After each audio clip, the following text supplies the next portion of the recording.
দুপুরবেলা খেতে ইচ্ছা করছিল কিছু ঝাল ঝাল, তাই ডাব্বা খুঁজে বেরোলো এই কোরিয়ান নুডলসটা, স্পাইসিওয়ালা।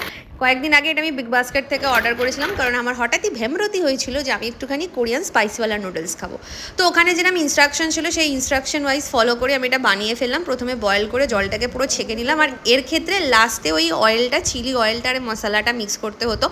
খেতে নো ডাউট খারাপ ছিল না, ভালোই ছিল, কিন্তু একটুখানি নুনটা কম ছিল, তাই জন্য আমি একটুখানি নুন অ্যাড করেছিলাম যাতে আমার ঝালটা একটু ব্যালেন্স হয়। আর এর থেকেও আমি ঝালটা খুঁজেছিলাম, বাট তখন আমি এটাই পেয়েছিলাম, তাই আমি এটাই করলাম। কিন্তু এটাও ঝাল মন্দ ছিল না, এটা খাওয়ার পরও কিন্তু আমার অবস্থা বেশ টাইট হয়েছিল। চারপাশটা পুরো জ্বলে যাচ্ছে। তোমরা যদি এরকম টাইপের ভিডিও দেখতে চাও তাহলে প্লিজ আমাকে কমেন্ট করে জানিও। ঝাল লাগছে, আমি এটাকে ফিনিশ করি। তোমার সাথে দেখা হচ্ছে নেক্সট ভিডিওতে। ভিডিওটা ভালো লেগে থাকলে অবশ্যই লাইক, শেয়ার এন্ড সাবস্ক্রাইব করতে ভুলো না। কাকো ঝাল ঝাল টাটা, বাই বাই।